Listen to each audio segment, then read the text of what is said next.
Start பண்ணிட்டு இருக்கோம். So இதை புரிஞ்சுக்க வேண்டிய ஞானத்தை வேண்டி நம்ம பகவான் கிருஷ்ணர்கிட்டயும் ஆச்சாரியர்கிட்டயும் வந்து பிரார்த்தனை பண்ணிக்கலாம். ஓம் நமோ பகவதே வாசுதேவாய. ஓம் நமோ பகவதே வாசுதேவாய. ஓம் நமோ பகவதே வாசுதேவாய. ஓம் அஜானதிமிரந்தஸ்ய ஞானாகர்ஷலாகயா சக்ஷுருன்மிலிதம் ஏன தஸ்மை ஸ்ரீ குரவே நமக. ஸ்ரீ சைத்தன்ய மனோபீஷ்டம் ஸ்தாபிதம் येन भूतले स्वयं रूप कदा मह्यं ददाति स्वपदान्तिकं वन्देऽहं श्रीगुरो श्रीयुतपथकमलं श्रीगुरोन् वैष्णवांश्च श्रीरूपं साग्रजातं सगगण रघुनाथान्वितं तं सजीवं सात्वैतं सावधूतं परिजनसहितं कृष्णचैतन्यदेवं श्रीराधाकृष्णपदान् सगगण ललिता श्रीविशाखान्वितांश्च हे कृष्णा करुणा सिन्धो दीनबन्धो जगत्पते गोपेश गोपिका कान्त राधाकान्त नमोऽस्तुते तप्त काञ्चन गौराङ्गी राधे वृन्देवनेश्वरि वृषभानुसुते देवी प्रणमामि हरिप्रिये वाञ्छाकल्पतरुभ्यश्च कृपा सिन्धुभैव च पतितानां पावनेभ्यो वैष्णवेभ्यो नमो नमः। नमो ब्रह्मण्य देवाय को ब्राह्मणहिताय च जगतिदाय कृष्णाय गोविन्दाय नमो नमः। नमो महावादन्याय कृष्ण प्रेम प्रदायते कृष्णाय कृष्ण चैतन्य नाम्ने गौरवत्वेश नमः। गुरवे गौरचन्द्राय राधिकाय तदालय कृष्णाय कृष्ण भक्ताय तद्भक्ताय नमो नमः।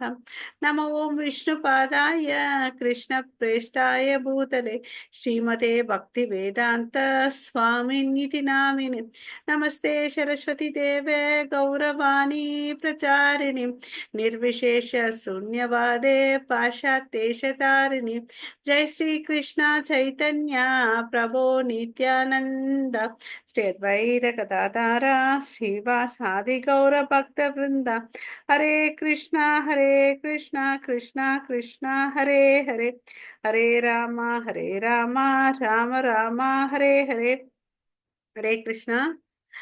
எல்லாரும் ஒரு 5 டைம்ஸ் ஹரே கிருஷ்ண மகாமந்திரம் சொல்லலாமா? எல்லாம் அன்மியூட் பண்ணிக்கோங்க.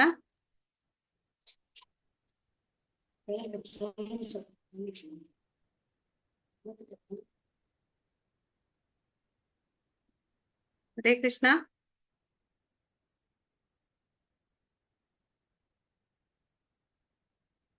அன்மியூட் பண்ணிக்கிறீங்களா ப்ளீஸ்? ஹரே கிருஷ்ணா.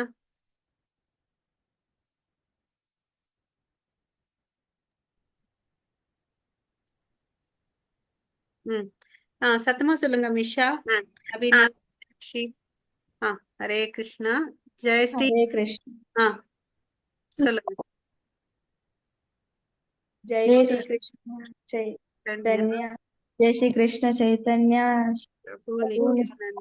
ज्ञानंद श्री अद्वैत गदाधर श्रीवासादि गौर भक्त वृंदा हरे कृष्णा कृष्ण कृष्ण हरे हरे हरे राम राम राम हरे हरे हरे कृष्णा कृष्ण कृष्ण हरे हरे हरे राम राम राम हरे हरे हरे कृष्णा कृष्ण कृष्ण हरे हरे हरे राम राम राम हरे हरे हरे कृष्णा कृष्ण कृष्ण हरे हरे हरे राम राम राम हरे हरे हरे कृष्णा कृष्ण कृष्ण हरे हरे हरे राम राम राम हरे हरे हरे कृष्णा कृष्ण कृष्ण हरे हरे हरे राम राम राम हरे हरे हरे कृष्णा कृष्ण कृष्ण हरे ஹரே ராம हरे कृष्ण ராம ராம ஹரே ஹரே. ஓகே. ஸோ நம்ம இன்னைக்கு வந்து ஜராசந்தன் மன்னருடைய விடுதலையை பத்தி பார்க்க போறோம். நான் போன வாரம் என்ன பார்த்தோம்னு வச்சுக்கோங்களேன். கிருஷ்ணர் வந்து இந்திரபிரஸ்த நகரத்துக்குள்ள போறார். ஏன்னா அவருக்கு வந்து செய்தி கேட்கிறார். அதாவது அதுக்கு முன்ன 70வது அத்தியாயத்துல வந்து நாரத முனி வந்து சொல்றாரு, இது மாதிரி வந்து யுதிஷ்ட மகாராஜா வந்து ராஜசூய யக்ஞம் பண்ணணும்னு நினைக்கிறாருன்னு சொல்லிட்டு. அப்புறம் ஒரு தூதுவர் வந்திருந்தார். அதாவது எங்களுடைய அரசர்கள்லாம் வந்து கைது பண்ணி வச்சிருக்காரு ஜராசந்தன், அவருக்கு மரியாதை கொடுக்கலன்றதுனால நீங்க எங்களுடைய அரசர்களை காப்பாத்துங்கன்னு சொல்லிட்டு நம்ம 20வது அத்தியாயத்துல பார்த்தோம். அப்புறம் யுத்த 70வது அத்தியாயம், சாரி 70. ஜராசந்தன் இப்படி கைது பண்ணி வச்சிருக்கான்னு சொல்லுவேன். உத்தவர் கிட்ட வந்து ஆலோசனை கேட்கிறாரு கிருஷ்ணன், நான் எதை செய்யட்டும் அப்படின்னு சொல்லிட்டு. உத்தவர் என்ன சொன்னாரு, நீங்க ஃபர்ஸ்ட் கிளம்பி போங்க யுதிஷ்ட மகாராஜா கிட்ட. ஏன்னா அவர் வந்து ராஜசூய யக்ஞம் பண்ணணும்னா என்ன பண்ணணும், எல்லா இடத்துலயும் வந்து அவர் வந்து விக்டரி ஆகணும் இல்லையா, எல்லா அரசரு கிட்ட வந்து அவர் ஜெயிக்கணும். ஜெயிச்சுதான் அவரால் வந்து ராஜசூய யக்ஞம் பண்ண முடியும். அப்ப அவர் அந்த பண்ண ஆரம்பிச்சாருன்னு வச்சுக்கோங்களேன், கண்டிப்பா ஜராசந்தன் கூட வந்து சண்டை வரும். ஸோ நீங்க போனீங்கன்னா ஒரே சமயத்துல 2 வேலையை முடியும். நீங்க ஃபர்ஸ்ட் அதனால எதுக்கு ப்ரிஃபரன்ஸ் கொடுங்க, யுதிஷ்ட மகாராஜா கிட்ட போங்க, அவர் வந்து ஏற்பாடு பண்ணிட்டு இருக்காரு, அதனால நீங்க அவருக்கு சப்போர்ட்டிவா இருக்கணும்னு சொன்னார். அதனால என்ன பண்ணாரு கிருஷ்ணர், தன்னுடைய மனைவிகள் எல்லாரும் சேர்ந்து கிளம்பி போனாங்க இல்லையா. அவங்களுக்கு தேவையான பொருட்கள் எல்லாம் எடுத்துட்டு அவங்களுடைய மினிஸ்டர்ஸ் எல்லாரும் போனாங்க, சோல்ஜர்ஸ் எல்லாம் போனாங்க இல்லையா. சோ அவங்க எல்லாரையும் வந்து ரிசீவ் பண்ணார் யுதிஷ்ட மகாராஜா. ரொம்ப சந்தோஷமா இருந்தார் இல்லையா. சோ பகவான் கிருஷ்ணரே நம்ம இதுக்கு வந்திருக்காருன்னு சொல்லிட்டு. ஓகே. சோ இப்ப வந்து என்ன ஆகுது இந்த அத்தியாயத்துல பாத்தீங்கன்னா, ஜராசந்தன் யாருன்னு தெரிஞ்சுக்க போறோம். அவரை எப்படி வந்து கிருஷ்ணர் வந்து சாகடிக்கிறாரு. சோ எல்லா திக்குகளையும், அதாவது நார்த் ஈஸ்ட் வெஸ்ட் சவுத் சொல்லுவோம் இல்லைங்களா, இந்தந்த திக்குகள்ல வந்து யுதிஷ்டர் யார் யார் அனுப்புறாரு, எல்லா இடத்துலயும் வந்து வந்து நம்ம விக்டரி ஆகணும் இல்லையா. அதாவது வெற்றி வாகை சூழணும். யாரும் வந்து இந்த யக்னம் பண்ணனா எதிர்ப்பு தெரிவிக்க கூடாது. யாராவது இன்கேஸ் எதிர்ப்பு தெரிவிச்சு அவங்க மேல வந்து சண்டை போட்டு ஜெயிக்கணும். ஓகேங்களா. அப்புறம் இன்னொன்னு இம்பார்ட்டன்ட் விஷயம் பாத்தீங்கன்னா, எல்லா திக்குலையும் ஏன் அனுப்புறாருன்னா, அங்க இருக்கக்கூடிய அரசர்கள்கிட்ட வந்து வரி வாங்கணும். ஓகேங்களா. ஒரு சிறந்த அரசன்ற வந்து வரி பணத்தை எப்படி வந்து யூஸ் பண்ணணும்னு யாக யக்னத்துக்கு யூஸ் பண்ணும். சரி, அதனால என்ன நன்மைன்னு பாத்தீங்கன்னா வச்சுக்கோங்க, அப்ப வந்து மழைகள் நல்லா பெய்யும். அதனால அந்த நாட்டுல வந்து செல்வ வளங்கள் நல்லா இருக்கும். சோ மக்கள் வந்து விவசாய தொழில் வந்து எந்த ஒரு கஷ்டமும் இல்லாம பண்ணுவாங்க. செல்வ வளம் வந்து நல்லா வளரும். இதெல்லாம் மக்கள் வந்து யுதிஷ்ட மகாராஜாவுடைய வாழ்க்கையில வந்து தெரிஞ்சுக்கிட்டாங்க. அதனால எந்த ஒரு அரசரோ சரி யாருமே மறுப்பு தெரிவிக்க மாட்டாங்க வரி செலுத்துறதுக்கு. ஓகேங்களா. சோ இது மாதிரி வரி வந்து நல்ல செல்வங்கள் கூடியும். அப்பதான் வந்து பிரம்மாண்டமா இந்த ராஜசூய யக்ஞத்தை வந்து கண்டக்ட் பண்ண போறாரு யுதிஷ்ட மகாராஜா. யாரெல்லாம் கூப்பிடுறாரு, தேவர்கள் எல்லாரையும் கூப்பிடுறாரு. ஓகே. ஆனா யுதிஷ்ட மகாராஜா கிட்ட வந்து பாத்தீங்கன்னு வச்சுக்கோங்களேன், எந்த ஒரு பொருளாதார வசதி தேவையே இல்லை. அவருக்கு என் கையில இது இல்லைன்ற அளவுக்கு அவர் வாழ்ந்துட்டு இருக்காரு. பட் இருந்தாலும் இந்த ராஜசூய யக்னத்தை பண்றார். ஓகேங்களா. சோ அதை பத்தி தான் நம்ம இப்ப பார்க்க போறோம்.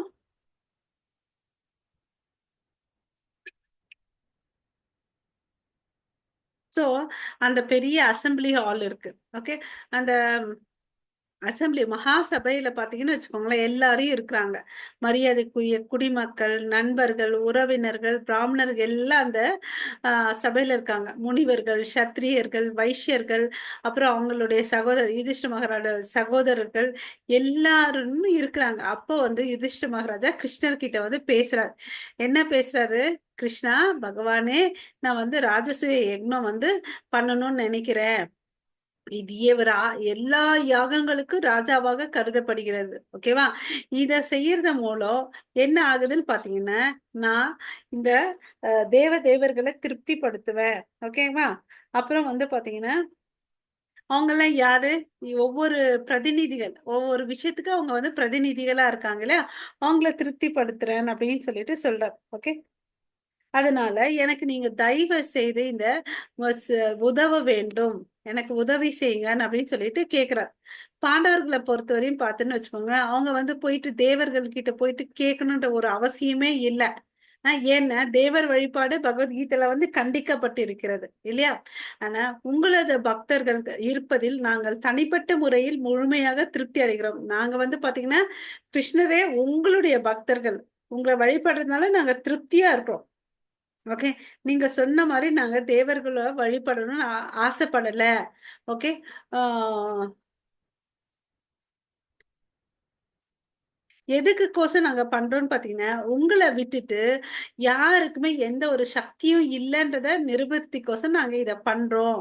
நாங்க எப்பவுமே உங்களுடைய ஊழியர்கள். நீங்க தான் எங்களுடைய பரம புருஷ பகவான். ஓகேவா? இந்த முட்டாள்கள் இருக்காங்க இல்லையா? அவங்க எல்லாம் என்ன நினைக்கிறாங்க, உங்கள வந்து சாதாரண மனிதர்களா நினைக்கிறாங்க.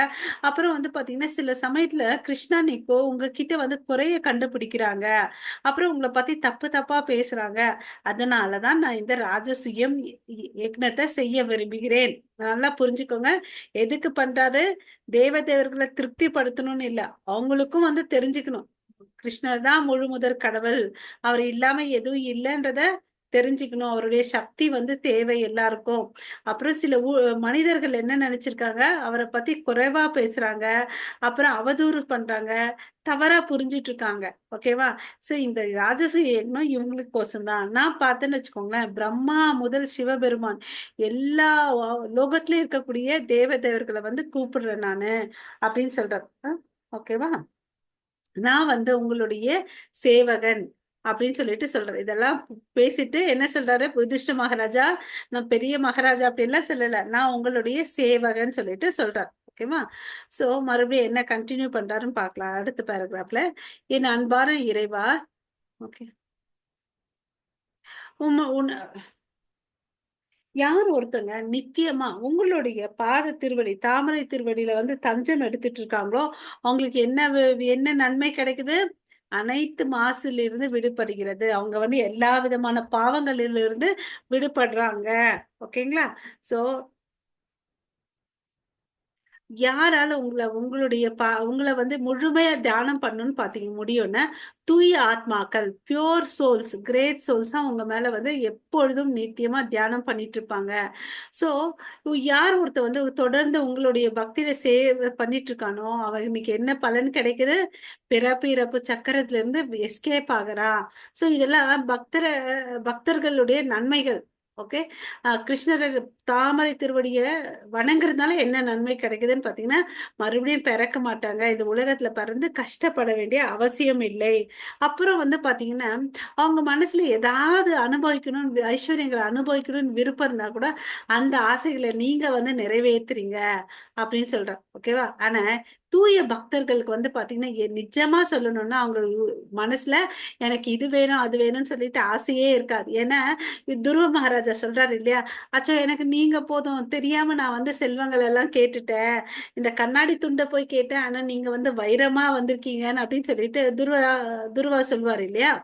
அது மாதிரி அவங்களுக்கு தூய பக்தர்களுக்கு எந்த ஆசையுமே இருக்காது. அவங்க பாத்தீங்கன்னா எப்பவுமே வந்து பகவானுடைய தாமரை திருவடியில வந்து சரணம் அடைஞ்சிருக்காங்க. சோ அவங்க பாத்தீங்கன்னா உங்களுடைய கருணையால உங்களை வந்து நேரில பாக்குறதுக்கு வந்து ஒரு சந்தர்ப்பம் கிடைக்குது. சோ கடவுளை நேருக்கு நேரு பார்க்கணும்னா எவ்வளவு அளவுக்கு நம்ம அதிர்ஷ்டசாலியா இருக்கணும் இல்லையா அந்த மனிதன்னு. ஆஹ் அப்படின்னு சொல்லிட்டு சொல்றார். ஓகே. வேதங்கள் என்ன சொல்லியிருக்குது தெரியுமா? ஏ வேதங்களின் தீர்ப்பு கடவுள் வந்து பாத்தீங்கன்னா உயர்ந்தவர். கடவுளின் ஆளுமைதான் வந்து எப்பவுமே நிலை நிலைநிறுத்தி இருக்க வேண்டும். கடவுள் ஆட்சி செஞ்சாருன்னு வச்சுக்கோங்களேன், அங்க வந்து யாருக்குமே எந்த குறையுமே இருக்காது. ஓகேங்களா? உம் ஆஹ் நான் வந்து முக்கியமா சில பேர் உங்களை வந்து சாதாரண சக்தி வாய்ந்த மனிதன் நினைச்சுக்கிறாங்க. ஓகேவா? அந்த ஒரு வித்தியாசம் அவங்களுக்கு காமிக்கணுன்றதுக்கோசம் தான் நான் இந்த ராஜசூய யக்னத்தை வந்து பண்றேன் அப்படின்னு சொல்றாரு. அதாவது எப்படி நான் வந்து ஒரு மரத்துல வந்து வேருக்கு தண்ணி ஊத்துனேன்னு வச்சுக்கோங்களேன், அங்க இருக்கக்கூடிய கிளைகள் இலைகள்லாம் வந்து திருப்தி அடையுதோ அது மாதிரி உங்களை நான் திருப்திப்படுத்தினா எல்லாரும் திருப்தி அடைகிறாங்கன்றத இந்த உலகத்துல புரிய வைக்கணும் எல்லாருக்கும். இந்த உலகத்துக்கு காட்டணுன்றதுக்கோசம் தான் நான் இந்த ஆஹ் ராஜசூய யக்னத்தை பண்றேன் அப்படின்னு சொல்றேன். ஹரே கிருஷ்ணா. புரியுதுங்களா உங்களுக்கு? ஹரே கிருஷ்ணா. ஹரே கிருஷ்ணா மாதாஜி, புரியுது மாதாஜி. ஓகே.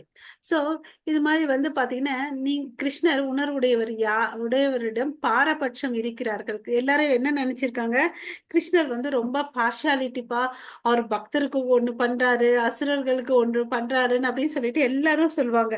ஆனா பாருங்க கிருஷ்ணரு ஆஹ் இப்படி பாராபட்சம் பண்றாரு. ஆனா என்ன சொல்றாங்க, அவர் எல்லாருடைய இருதயத்திலயும் இருக்கிறார் பரமாத்மாவா அப்படின்னு சொல்லிட்டு சொல்றாரு இல்லையா.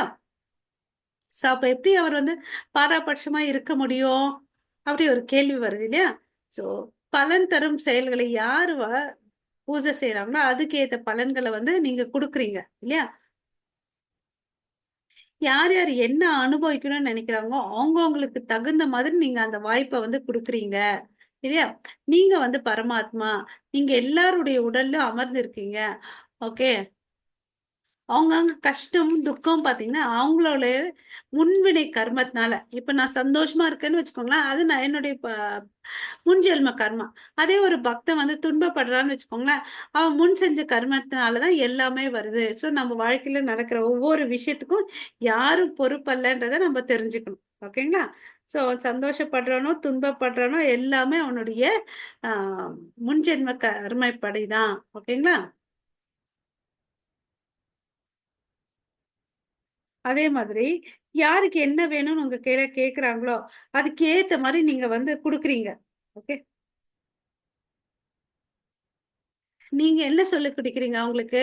நீங்க எல்லாரும் என்கிட்ட வந்து சரணடைங்க அப்படின்னு சொல்லிட்டு சொல்றாங்க. நீங்க எந்த செயல செஞ்சுட்டு இருந்தாலும், அதெல்லாம் விட்டுட்டு என்கிட்ட வந்து சரணடைங்கன்னு சொல்றீங்க. அதுதான் வந்து நம்ம பகவத்கீதையில என்ன படிச்சிருக்கோம்? சர்வ தர்மான் பரித்யஜ்ய மாமேகம் சரணம் பிரஜ அகம் தும் சர்வ பாப்யேபி மோக்ஷிஷ்யாமி மா சுச்சக. சோ நான் வந்து உங்களுக்கு விடுதலை அளிப்பேன்னு சொல்லியிருக்கீங்க. இல்லையா? சோ சில ஜீவராசிகள் என்ன பண்ணிட்டு இருக்காங்க? பற்று வச்சிருக்காங்க. எனக்கு இது வேணும்பா, அது வேணும்பா. நீங்க அதுல வந்து எதுவுமே போய் குறுக்கு இடுறதே இல்ல. உனக்கு என்ன வேணுமோ, உன் கருமத்த படி நீ அனுபவிச்சுக்கோன்னு விட்டுறீங்க. ஓகேவா? நீங்க எப்படியாப்பட்டவன்னு பாத்தீங்கன்னா, இந்த மேல் லோகத்துல வந்து ஒரு டிசையர் ட்ரீ இருக்கு. அதாவது விருப்பத்தை பூர்த்தி செய்யும் மரம் இருக்கு. அது மாரி நீங்க எப்பவுமே பக்தர்களுக்கு வந்து ஆசீர்வாதம் பண்ணிட்டே இருக்கீங்க. நீங்க வந்து ஒரு உயர்ந்தவர், பரிபூரணமான மாணவர். ஓகேங்களா? சோ என்ன எதுக்கோசம் நீங்க ஆசீர்வதிக்கீங்க? அந்த உயர்ந்த பரிபூரணத்தை அடைய நீங்க வந்து ஆசீர்வாதம் பண்றீங்க உங்க பக்தர்களுக்கு. ஆனா, இந்த பக்தர்களுக்கு வந்து பாத்தீங்கன்னா, அது புரிய மாட்டேங்குது. பட் என்ன சொல்றாங்க? அவங்க வந்து கிருஷ்ணர் வந்து பாராபட்சம் பண்றாருப்பான்னு அப்படின்னு சொல்லிட்டு அவங்க நினைக்கிறாங்க. பட் அது உண்மை இல்ல இல்லையா? ஓகே. சோ இந்த மாரி யுதிஷ்ட மகாராஜா பேசினதெல்லாம் கிருஷ்ணர் வந்து கேட்டுக்கிறார்.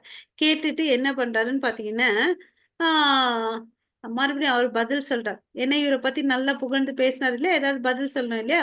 என் அன்புள்ள யுதிஷ்டரே, எதிரிகளை கொல்பவரே, நீதியின் உருவமாக சிறந்தவரே, ராஜசூய யக்னத்தை செய்ய உங்கள் முடிவை நான் முழுமையாக ஆதரிக்கிறேன். நீங்க எடுத்த முடிவு வந்து சபாஷ். நான் உங்களுக்கு சப்போர்ட் பண்றேன் அப்படின்னு சொல்லிட்டு சொல்றார். இந்த பெரிய யாகத்தை செய்த பிறகு உங்கள் நற்பெயர் வந்து பாத்தீங்கன்னா இந்த வரலாற்றிலே இருக்கும். ஹிஸ்டரியிலே உங்க பெயர் வந்து ரெக்கார்ட் ஆயிருக்கும் அப்படின்னு சொல்லிட்டு சொல்றார்.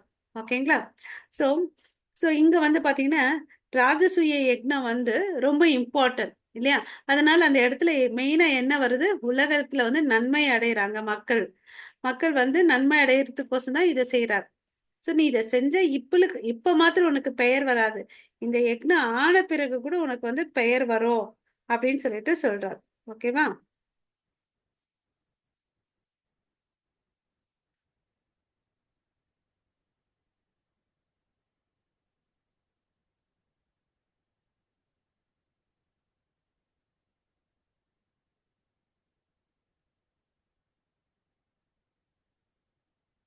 நான் வந்து உங்ககிட்ட வந்து ஒரு விண்ணப்பத்தை வைக்கிறேன்.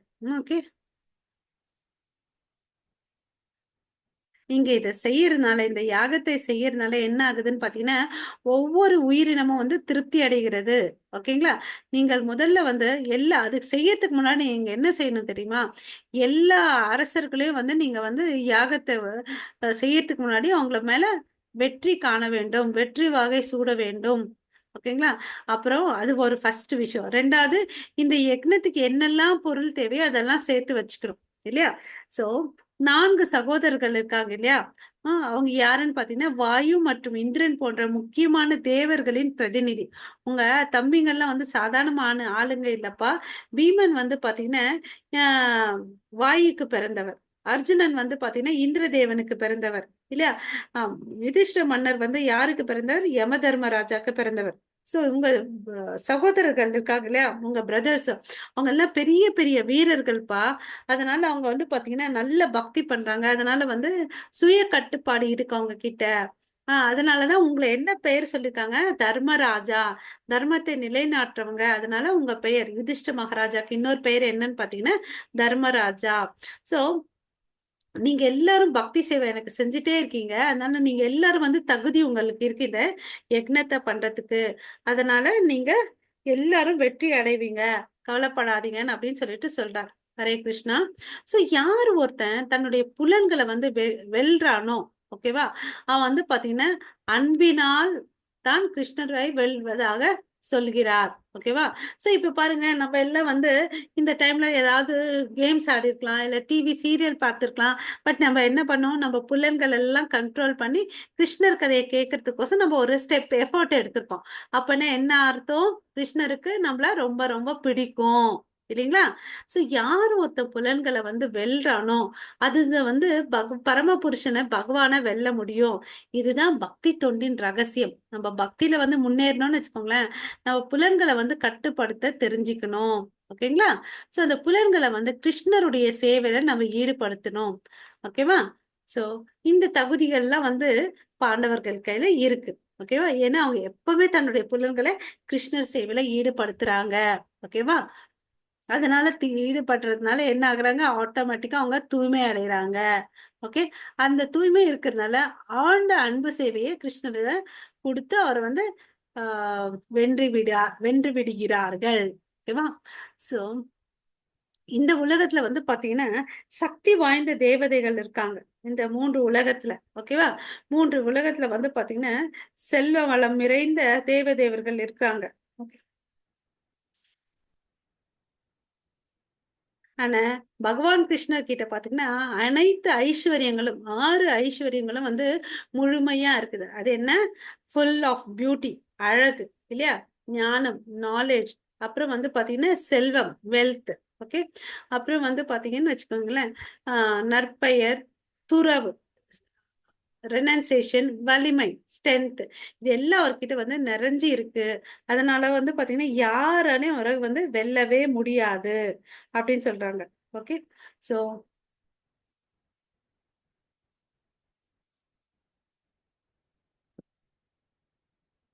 இந்த சக்தி வாய்ந்த தேவர்கள் கூட பாத்தீங்கன்னா ஆஹ் இந்த 3 உலகங்கள்ல வந்து வெல்ல முடியாதுன்னு அப்படின்னு பகவான் கிருஷ்ணரே சொல்றார். ஓகேவா.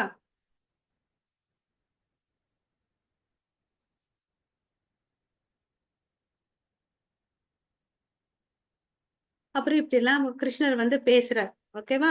பேசிட்டு யுதிஷ்ட மகாராவை என்கரேஜ் பண்றார், ஊக்கப்படுத்துகிறார். ஓகேங்களா. அவரு முகம் பாத்தீங்கன்னா ரொம்ப சந்தோஷமாயிடுது. ஓகே, நான் பண்றதுக்கு வந்து கிருஷ்ணர் வந்து நான் என்னை வந்து ஆதரிக்கிறாருன்னு சொல்லிட்டு அவருடைய முகம் வந்து மகிழ்ச்சியில தாமரை மலர் போல ரொம்ப பிரகாசிக்குது. அப்புறம் என்ன சொல்றாரு, தன்னுடைய இளைய சகோதரர்கள் எல்லா திசைக்கும் அனுப்புறார். ஓகேவா. அங்க யார் யார் மன்னர்கள் வந்து ஒத்துழைக்கல அவங்கள எல்லாம் கொல்லவும் உத்தரவுக்கு விடுறார். ஓகேவா. உம் சோ இதனோட நோக்கம் என்னன்னு பாத்தீங்கன்னா துஷ்டர்களை வந்து அழிக்கணும். அதாவது அசுரர்கள் வந்து அழிக்கணும், உண்மையான பக்தர்களை வந்து காப்பாத்தணும். அதுதான் வந்து பாத்தீங்கன்னா மகத்தான சேவை. எல்லாரையும் கிருஷ்ண சேவையில வந்து ஈடுபடுத்தணும். அதுதான் உண்மையான பக்தனுடைய கடமை. எப்பவுமே விஷ்ணு பகவான் பாத்தீங்கன்னா நம்ம என்ன படிச்சிருக்கோம், அவர் வந்து 4 கை இருக்குது. அவர் கையில பாத்தீங்கன்னா சங்கு, சக்கரம், கதை, அப்புறம் வந்து தாமரை இருக்கு இல்லையா. இந்த சங்கு சக்கரத்தை வச்சுட்டு என்ன பண்றாருன்னு பாத்தீங்கன்னா, கதையும் சக்கரத்தையும் வச்சுட்டு என்ன பண்றாருன்னா அசுரர்களை வந்து அழிக்கிறார்கள். ஓகே. கதை மற்றும் சங்கு சக்கரத்தை வச்சுட்டு அசுரர்களை வச்சு அழிக்கிறார். அதே இன்னொரு கையில தாமரை பூ சங்க வச்சுட்டு இருக்காரு இல்லையா, அதை வச்சுட்டு தன்னோட பக்தர்களை காப்பாத்துறாரு. நல்லா புரிஞ்சுக்கணும். தாமரை மலர், சங்கு வந்து பக்தர்களை காப்பாத்துறதுக்கு. ஓகே. கதை, சுதர்சன சக்கரத்தை வந்து எதிரிகளை அழிக்கிறது, கெட்டவர்களை அழிக்கிறதுக்கோசம், அதாவது அசுரர்களை அழிக்கிறதுக்குன்றத நம்ம புரிஞ்சுக்கணும். ஓகேவா. சோ அந்த இவருடைய ஆசீர்வாதனால எந்த ஒரு பேரழிவு இருந்தா கூட அவங்கள வந்து கிருஷ்ணர் வந்து காப்பாத்துறாரு, பக்தர்களுக்கோசம் எதை வேணும்னாலும் செய்யறாருன்றத நம்ம புரிஞ்சுக்கணும். ஓகேவா. நீங்க வந்து பாத்தீங்கன்னா அந்த புல்லாங்குழல் ஊதுறதுனாலயோ உங்க பக்தர்களுக்கு ஆசீர்வாதம் கொடுக்குறீங்க. அவங்கள நீங்க கையில வச்சிருக்க தாமரை பூவால ஆசீர்வதிக்கிறீங்க. எப்பவுமே உங்களுடைய பக்தர்கள் என்னைக்குமே வந்து பாத்தீங்கன்னா அழிவு அடைவதே இல்லை. அவர் வந்து உறுதியா சொல்றார். ஓகே. உங்கள பக்தர்கள் வந்து என்னைக்குமே அழிவதில்லை அப்படின்னு சொல்றார். ஓகே.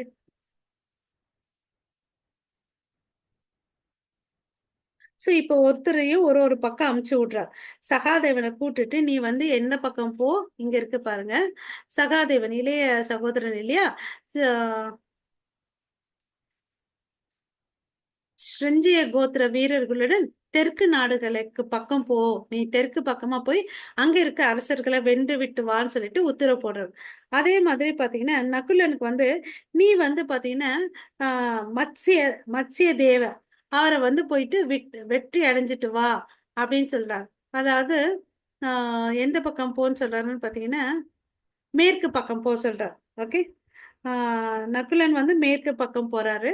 அதுக்கு அடுத்தது வந்து பாத்தீங்கன்னா அர்ஜுனன் கிட்ட வந்து கேக்க தேசிய நாடு, ஓகேவா, வடக்கு பக்கம் நீ போப்பான் அப்படின்னு சொல்றாரு. அதுக்கு அடுத்து லாஸ்டா சேனன் கிட்ட வந்து மദ്രാஸ் பக்கம் கிழக்கு நோக்கி போ. இது மாதிரி ஒவ்வொருத்தரையும் ஒவ்வொரு திசையை நோக்கி போன்னு அப்படின்னு சொல்றாரு. ஓகே. சோ தனது இளைய சகோதரர்கள் இந்த மாதிரி ஒவ்வொரு திசையில அனுப்பிச்சு விட்டுறாரு யுதிஷ்ட மகாராஜா. ஓகேவா. அப்ப வந்து பாத்தீங்கன்னா அவருக்கு என்ன சண்டை போடணும்னு ஆசையா அப்படியெல்லாம் ஒண்ணுமே இல்லை. ஓகேவா. சரி, இந்த ராஜசூய யஜ்ஞம் பண்ணும்போது நம்ம ஒரு கோயிலை கட்டும்போது எந்த ஒரு விஷயம் பண்ணும்போது நம்ம என்ன பண்ணணும்னா எல்லார்கிட்ட இருந்து காசு வந்து வாங்குவாங்க இல்லையா? ஏன்னா எல்லா மக்களும் வந்து கான்ட்ரிபியூட் பண்ணணும் ஒரு கோயிலை கட்டணும்னு. ஏன்னா எல்லாருக்கும் நன்மை வரணும் இல்லையா? அது மாதிரி இந்த ராஜசூய யஜ்ஞத்துல வந்து நல்லா நடக்கணும் இல்லையா? இது யார் திருப்திக்கோசம் பண்றது? கடவுளை திருப்தி பண்றதுக்கோசம். அதனால எல்லார்கிட்ட வந்து வரி வசூலிட்டு வராங்க இவங்க. ஓகேங்களா. ஏன்னா எல்லாரும் ஒத்துக்குறாங்க. யுதிஷ்ட மகாராஜா வந்து பாத்தீங்கன்னா கிருஷ்ண பக்தன், நல்ல அரசன். அதனால எல்லாரும் ஒத்துக்கிறதுனால எல்லாரும் வரி பணத்தை எந்த ஒரு மறுப்பு தெரிவிக்காம கொடுக்குறாங்க. நிறைய வரி வசூல் ஆகுது. போதுமான வரிகளை வந்து எல்லாரும் வந்து கொண்டு வந்து கொடுக்குறாங்க. சோ இதெல்லாம் பார்த்துட்டு யுதிஷ்ட மகாராஜா ரொம்ப சந்தோஷம் அடைகிறார். ஏன்னா அது வந்து பாத்தீங்கன்னா பர்சனலா வந்து எதையுமே யூஸ் பண்ண மாட்டார். பொதுமக்கள் நன்மைக்கோசம் தான். அதே மாதிரி கவர்மெண்ட் இருந்துச்சுன்னு வச்சுக்கோங்களேன், மக்கள் விதிக்கு கட்டக்கூடிய வசூல் இருக்கு இல்லையா? நம்ம எல்லாரும் டாக்ஸ் பே பண்றோம் இல்ல? நீங்க உங்க பேரண்ட்ஸ் எல்லாம் டாக்ஸ் பே பண்ணுவாங்க.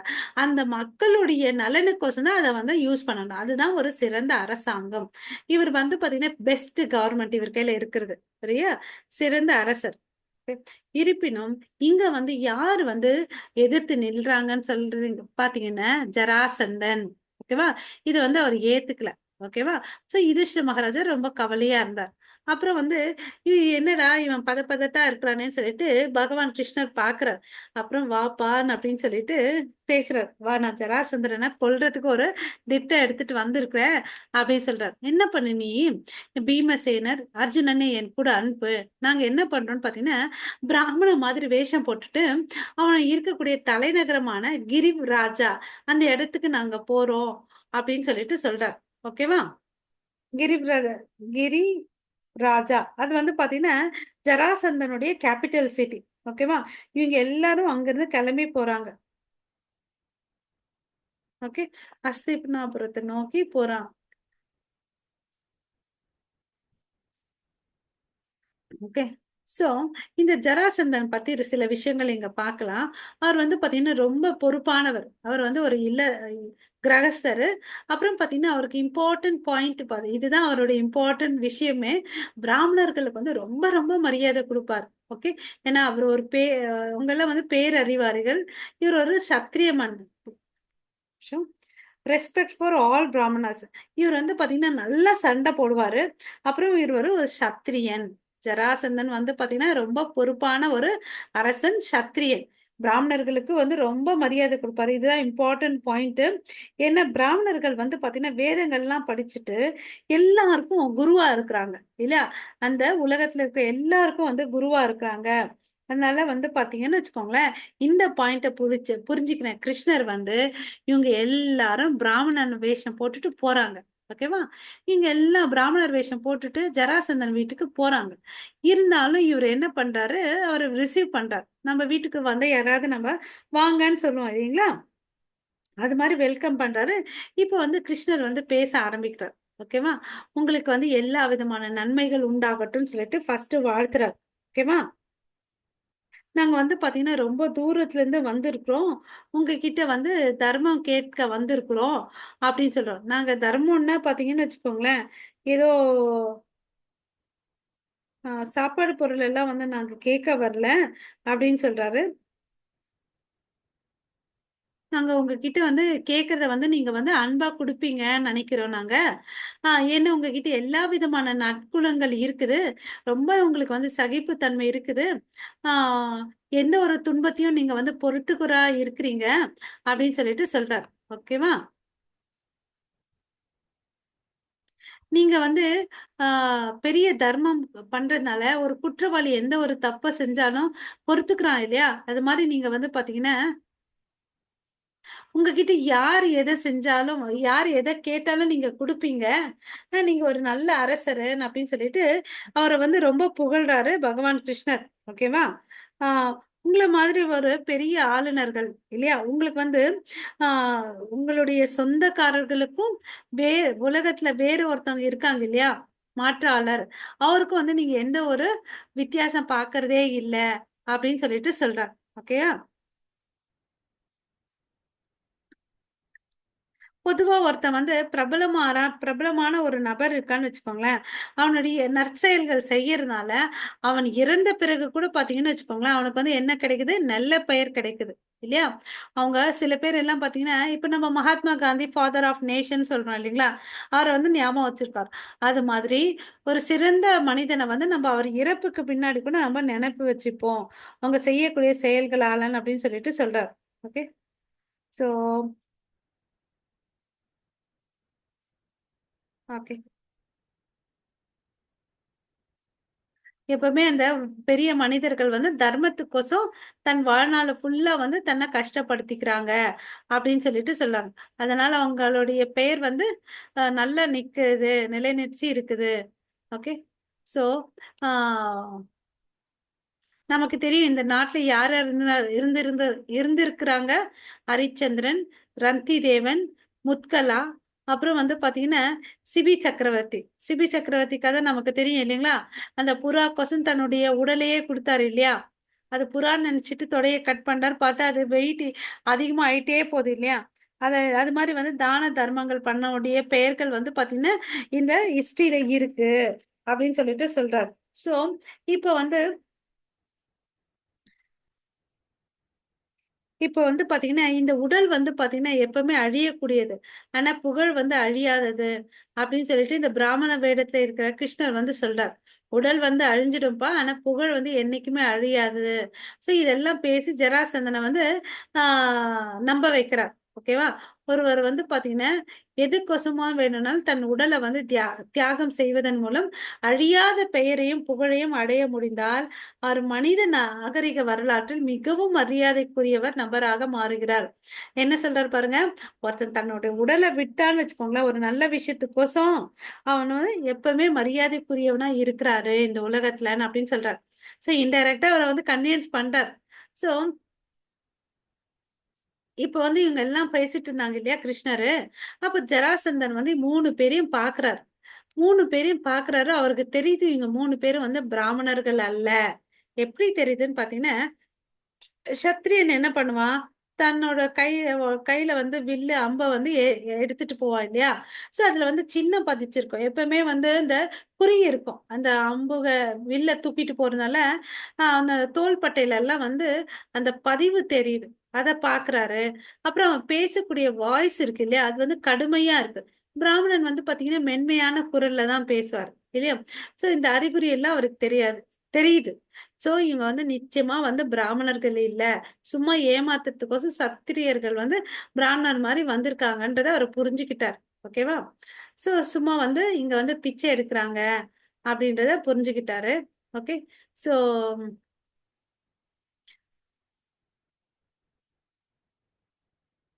சோ இங்க வந்து பாத்தீங்கன்னா, பிராமணன் வேஷத்துல வந்திருக்காங்க. சோ தன்னுடைய நிலைய வந்து அவங்களே வந்து குறைச்சுக்கிறாங்க அப்படின்னு சொல்றாரு. சோ உங்களுக்கு என்னப்பா ஆசை? ஏற்கனவே வந்து ரொம்ப உங்களை வந்து தாழ்த்திக்கிட்டீங்க. உங்களுடைய ஆசை என்ன? அதை நான் கொடுக்கறதுக்கு வந்து ரெடியா இருக்கிறேன் அப்படின்னு கேட்டார். நீங்க வந்து என்னோட உடலை கேட்டா கூட நான் அதை கொடுக்கறதுக்கு தயங்க மாட்டேன்னு அவரே வாயை வேற விட்டு சொல்லிட்டாரு. பாருங்க, நீங்க என் உடலை கேட்டா கூட நான் கொடுப்பேன் அப்படின்னு சொல்றாரு.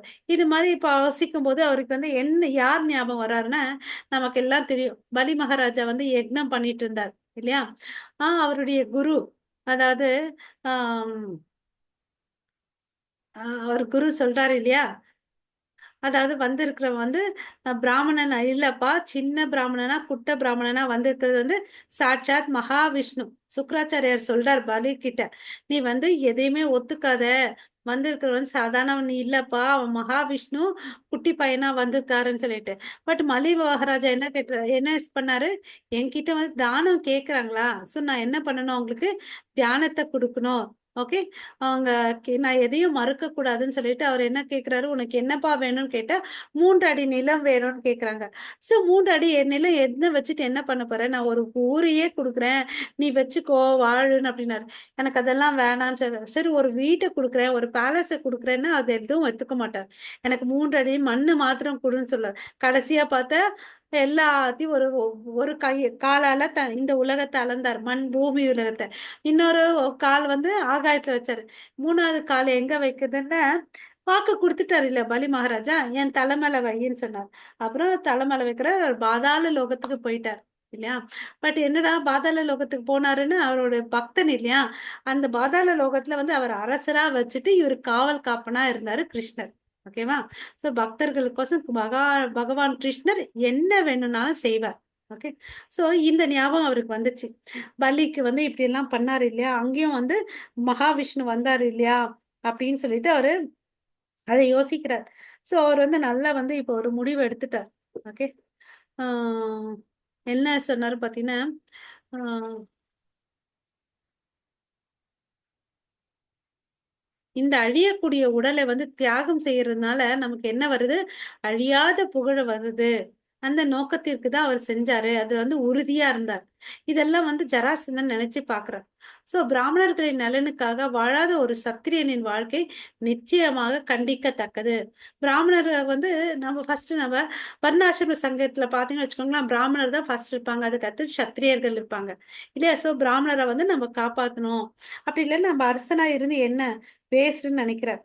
ஆனா இந்த ஜராசந்தன் வந்து பாத்தீங்கன்னா ரொம்ப தான தர்மங்கள்ல செய்யறது வந்து ரொம்ப எக்ஸ்பர்ட். ஓகேவா? சோ என் அன்பான பிராமணர்களே, நீங்க என்ன வேணுமோ அதோ என்கிட்ட தாராளமா கேட்கலாம் அப்படின்னு சொல்லிட்டு சொல்றார்.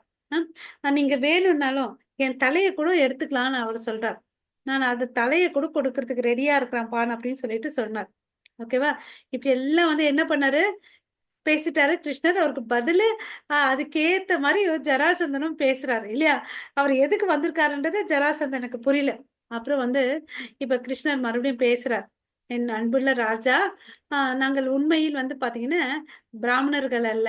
எனக்கு உங்களுக்கு உங்ககிட்ட இருந்து உணவு தானியம் எல்லாம் கேட்கறதுக்கு வரல. நாங்க எல்லாரும் பாத்தீங்கன்னா சத்திரியர்கள். ஓகேவா? உங்ககிட்ட வந்து சண்டை போடுறதுக்கு வந்திருக்கிறோம்னு சொல்லிட்டு இப்பதான் போட்டு டப்புன்னு உடைக்கிறாரு எல்லாத்தையும். சோ இங்க வந்திருக்கிறது யார் தெரியுமா? என் கூட ஒருத்தன் வந்து பாண்டு, பாண்டுவின் மகனான 2 பேர் வந்திருக்காங்க. ஒருத்தர் வந்து பீமசேனன், அப்புறம் வந்து அர்ஜுனன். ஓகே, நான் யார் தெரியுமா? உன்னுடைய பழைய எதிரி கிருஷ்ணன் அப்படின்னு சொல்றார். ஓகேங்களா? சோ நாங்க மாறு வேடத்துல வந்திருக்கிறோம் இல்லையா? ஜராசந்தன் வந்து பாத்தீங்கன்னா இதெல்லாம் கேட்டுட்டுன்னு ரொம்ப சத்தமா சிரிக்கிறாரு. ஒரு பக்கம் கோவம் கூட. ஆஹ் கோவம் என்ன, என்னுடைய பழைய எதிரின்னு சொல்லிட்டு சொன்னாரு இல்லையா? கிருஷ்ணர் வந்து பாத்தீங்கன்னா ஜராசந்தன் 17 முறை வந்து அவர் மேல வந்து படையெடுத்து போவார் கிருஷ்ணர் மேல இல்லையா? சோ அவர் வந்து சத்தமா சிரிச்சிட்டு சொல்றாரு, முட்டாள்களே, சண்டைக்கு போடு என் கூட வரணும்னு நேரடியா வரணும் இல்லையா?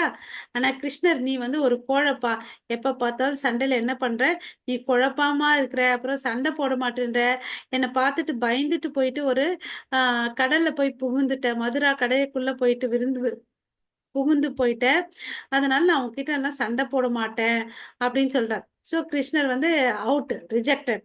அப்புறம் அர்ஜுனன் பாத்தீங்கன்னா இவன் என்னோட சின்னவன், நான் இவன் கூட எல்லாம் சண்டை போட மாட்டேன்னு சொல்றான். எனக்கு யாரு சமமானவன் பாத்தீங்கன்னா யுதிஷ்ட மகாராஜா. ஓகேவா? நான் அவன் வந்து பார்த்தீங்கன்னா, எனக்கு சமமா இருக்கிறான். என்னுடைய பலத்துக்கு சமமா இருக்கிறான். ஸோ நான் வேணுனா அவன்கிட்ட வந்து சண்டை போடுறேன் அப்படின்னு சொல்றாரு. ஸோ இப்படி பேச உடனே, ஆ கதை இருக்கு இல்லையா? ஒரு கதைய எடுத்துட்டு பீமசேனன் கூட குடுக்குறாரு. அவரும் கதைய எடுத்துக்கிறாரு. 2 பேரும் சண்டை போடுறாங்க. 2 ஒரு சண்டை ஈக்குவலா வந்து 2 பேரும் அவ்வளோ அளவுக்கு பலசாலிகள். அவங்க இடிக்கும்போது, ஒருத்தர் ஒருத்தர தாக்கும்போது, இடி போல ஆ சத்தம் வருது. ஓகேங்களா? ஸோ இப்ப ரொம்ப 2 பேரும் ஆர்வமா இருக்கிறாங்க. ஓகே. ஸோ அவங்க எப்படி தோன்றாங்கன்றத வந்து இங்க பிரபுபாதா சொல்றாங்க, ஒரு நாடக மேடையில 2 பேரு டான்ஸ் ஆடின கலைஞர்கள், பெஸ்ட் டான்ஸர் ஆடுனா எப்படி இருக்கும்? அது மாரி இந்த 2 பேரும் வந்து அ அப்பியர் ஆறாங்க எல்லாருக்கும். ஓகே. பெரிய 2 பெரிய யானைகள் வந்து பார்த்தீங்கன்னா, 2ம் முட்டிட்டு மோதும்போது, அந்த தந்தங்கள் வந்து எப்படி உடைஞ்சு ஒரு சத்தம் வரும் இல்லையா? அது மாரி மின்னல் ஒலி மாதிரி, புயல் மாரி அங்க சத்தங்கள் கேக்குது. அதாவது 2 யானை இந்த கரும்பு தோட்டத்துல போயிட்டு அங்க இருக்கக்கூடிய கரும்பெல்லாம் பிடிச்சு எரியும் இல்லையா? அது மாரி தெரியுதுங்க 2 பேரு. ஓகேங்களா? அந்த யானைக்கு வந்து எப்படி இருக்கும்? ஒரு கரும்பு வந்து ஒரு சாதாரண குச்சி மாதிரி இருக்கும். நமக்கு தான் கரும்பு பான் அப்படின்னு நெனைப்போம். அதுக்கு வந்து ஒரு சாதாரண குச்சி எடுத்து போடுற மாரி இருக்கும் இல்லையா? அது மாரி இவங்க 2 பேரையும் ஒருத்தர வந்து தாக்கிக்கிறாங்க. கடுமையா தாக்கிக்கிறாங்க. ஏன்னா 2 பேரும் அவ்வளோ அளவுக்கு பலம் இருக்கு 2 பேருக்கு. ஓகே. ஸோ அந்த கதைய வச்சுட்டு அவங்க வந்து பார்த்தீங்கன்னா, தோள்கள், கைகள், கழுத்து, அப்புறம் வந்து பார்த்தீங்கன்னா, மார்பு, தொடைகள், இடுப்பு மற்றும் கால்கள் ஒருவரை ஒருவராக 2 பேரும் ஒருத்தர் வந்து அடிச்சுக்கிறாங்க. ஓகேங்களா? ஸோ ஆ அடிச்சுக்கிறதுனால என்ன ஆச்சு, அவங்க உடல் அவ்ளோ அளவுக்கு பலம் இருக்குது. இல்லையா? பீமசேனனுக்குலாம் 10,000 யானை பலம் இருக்கு 2 பேருக்குமே. ஓகே. யோசிச்சு பாருங்க. இப்ப வந்து 10,000 யானைகள வச்சிருக்காரு. பீமசேனன் வந்து முதல் யானைய தன்னுடைய கையால அடிக்கிறாருன்னு வச்சுக்கோங்களேன். கடைசியில இருக்கிற யானை வந்து அபாடன்னு போய் பறந்து போய் விழுந்து செத்து போயிடும். அப்ப யோசிச்சு பாருங்க, ஃபர்ஸ்ட் யானையோட நிலைமை என்னவா இருக்கும்? இல்லையா? அது சட்னி ஆயிட்டுருக்கும். நசுங்கி போயிட்டுருக்கும் இல்லையா? 10,000 யானை, 10,000th யானை அப்படி போய் விழுந்து சாகுதுன்னா, அப்ப ஃபர்ஸ்ட் இருக்கிற யானை கதி என்ன? அவ்ளோ அளவுக்கு 2 பேருக்கெல்லாம் வந்து பலம் இருக்கும். சம பலம்னா 2 பேருக்கும் அவ்ளோ ஈக்குவல் பவர் இருக்கு. ஓகேங்களா? ஸோ இந்த சண்டை நடந்துட்டே இருக்குது. எவ்ளோ நாள் நடக்குதுன்னு பார்த்தீங்கன்னா, அந்த கதையெல்லாம் உடைஞ்சு போயிடுது. ஓகே. அந்த கதை வந்து உடைஞ்சு போனோனே, அவங்க 2 பேர் என்ன பண்றாங்க, கைய நல்லா கட்டியா புடிச்சுக்கிறாங்க. ஓகேங்களா? கையில 2 பேரும் புடிச்சுட்டு 2 பேரும் சண்டை போடுறாங்க. ஒருவர ஒருத்தர் அடிச்சுக்கிறாங்க. யாரும் வந்து அங்க வந்து தோத்தே போமாட்டேன்றாங்க. ஏன்னா, 2 பேரும் வந்து யானை மாதிரி சண்டை போட்டுருக்காங்க. 2 பேருமே எக்ஸ்பர்ட். செம வலிமை இருக்கு அவங்க கிட்ட. ஓகே. ஸோ ஜராசந்தனும் டயர்ட் ஆக மாட்டேன்றான். பீமனும் டயர்ட் ஆக மாட்டேன்றாங்க. ஒருவர 2 பேரும் தாக்கிட்டே இருக்காங்க. இந்த சண்டை வந்து பார்த்தீங்கன்னா, 28 நாள் நடக்குது. ஓகேவா? இந்த சண்டை 28 நாள் நடக்கும்போது என்ன ஆகும்ன்னு பார்த்தீங்கன்னா, அந்த நைட்லயே வந்து ஜராசந்தனுடைய அரண்மனையில தான் அவங்க எல்லாம் வாழ்ந்தாங்க. அங்கேயே சாப்பிட்டு, அங்கேயே தூங்கிட்டு நெக்ஸ்ட் டே வந்து சண்டை போடுவாங்க. ஓகேங்களா? ஸோ, ம். இப்ப வந்து பீமசேனன் சொல்றாரு, "அப்பா, என்னால இவன வந்து தோற்கடிக்க முடியாது. நான் ஒத்துக்கிறேன். என்னால முடியாதுன்னு" அப்படின்னு சொல்றாரு. ஆனா, ஜராசந்தனுடைய பிறப்பின் மர்மம் வந்து கிருஷ்ணருக்கு தெரியும். ஜராசந்தன் பார்த்தீங்கன்னா, எப்படி பிறந்தான்னு பார்த்தீங்கன்னா, ஆ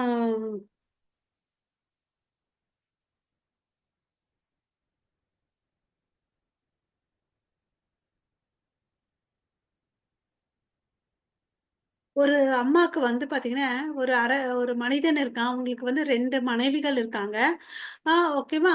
ஒருத்தர் பாதி பாதியா பிறக்குறாங்க. இப்போ ஒரு குழந்தைன்னா முழுசா பிறக்கணும் இல்லையா? ஒரு தலை, 2 கை, காலு அப்படி இருக்கும் இல்லையா? இந்த ஜராசந்தன் வந்து பாத்தீங்கன்னா, பாதி பாதியா பிறக்குறாங்க. சரி இந்த பாதி குழந்தைய வச்சுட்டு நான் என்ன பண்றது? இது எனக்கு யூஸ்ஃபுல் இல்லன்னு அப்படின்னு சொல்லிட்டு, பிரயோஜனம் இல்லன்னு தூக்கி போட்டுர்றாங்க காட்டுல. இந்த 2 பேரும் வந்து இந்த குழந்தைய பாதி பாதி குழந்தைய தூக்கி போட்டுர்றாங்க. அப்ப அந்த காட்டுல வந்து பாத்தீங்கன்னா, ஒரு சூனியக்காரி இருக்காங்க. அவங்க பேரு என்னன்னு பாத்தீங்கன்னா, ஜரா. அவங்க வந்து பெரிய சூனியத்துல வந்து எக்ஸ்பர்ட்டா இருக்கறனால, இந்த என்ன பண்றாங்க, இந்த 2 பாதி குழந்தைய வந்து ஒட்டுறாங்க. தலையில இருந்து கால் வரையும் ஒட்டுறாங்க.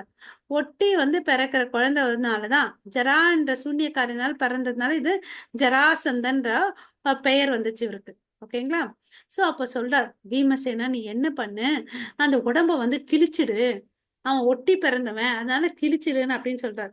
எப்படி வந்து ஒரு மரத்துல இருந்து ஒரு கிளைய முறிச்சிட்டோன்னு வச்சுக்கோங்களேன், அது வந்து வேஸ்ட் ஆயிடும் இல்லையா, மறுபடியும் ஒட்ட வைக்க முடியாது. அது மாதிரி நீ என்ன பண்ணு, அவன் உடம்ப வந்து பாதியா எடுத்துடு அப்படின்னு சொல்றான். ஓகேவா? என்ன, பகவான் கிருஷ்ணருக்கு வந்து பாத்தீங்கன்னா இந்த விஷயம் தெரியும். அத வந்து பீமசேனருக்கு சொல்றார். பரமபுருஷ பகவான் பாத்தீங்கன்னா சர்வ வல்லமை இருக்கு அவர்கிட்ட. யாரையாவது அவர் கொல்லணும்னு நினைச்சிட்டாருன்னு வச்சுக்கோங்களேன், யாருமே வந்து அவர் வந்து காப்பாத்தவே மாட்டார். அதே யாரையாவது வந்து பத்திரமா வாழ்த்தி காப்பாத்தணும்னு நினைச்சாருன்னு வச்சுக்கோங்களேன், அவங்கள வந்து யாரையும் காப்பாத்தவே மாட்டார். இல்லையா? சோ இது கிட்ட சொன்னார். அப்ப வந்து என்ன பண்ணாரு, அடுத்த நாள் போயிட்டு பீமன் வந்து அவருடைய ஒரு காலை வந்து இன்னொரு காலால புடிச்சுட்டாரு. இன்னொரு கையில அவருடைய காலை புடிச்சு, எப்படி நம்ம பேப்பர் எப்படி கிழிப்போமோ அது மாதிரி அவர் உடம்ப வந்து கிழிச்சிடுறார். ஓகேவா? தலையில இருந்து கால் வரையும் அப்படி கிழிச்சிடுறார். ஓகேவா? சோ கிழிச்ச உடனே அவர் உடல் வந்து எப்படியாச்சு, பிளந்து போச்சு. 2ஆ பிளந்து போச்சு.